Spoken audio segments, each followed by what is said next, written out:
Praise the lord. దేవునికి వందనాలు. ఈ ఉదయకాల సమయంలో దేవుడు మనకు వాగ్దానం చేయిందే మనక సామెతలు 15వ అధ్యాయం 9వ వచనం. భక్తిహీనుల మార్గము యెహోవాకు హేయము, నీతిని అనుసరించు వానిని ఆయన ప్రేమించు. హల్లెలూయా.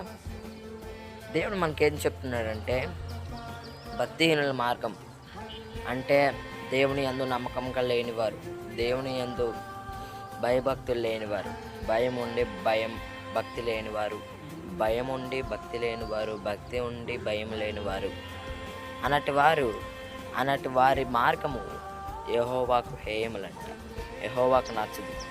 నీతిని అనుసరించువాడు, ఎవడైతే దేవుని యందు నమ్మకంగా జీవిస్తాడో ఆయన వారిని ప్రేమిస్తాడంట. నీతిని అనుసరించేవారు, ఆజ్ఞలు పాటించిన వారు, దేవుని మాట వినేవారు. అందుకే భక్తిహీనులుగా మనం ఉండకూడదు.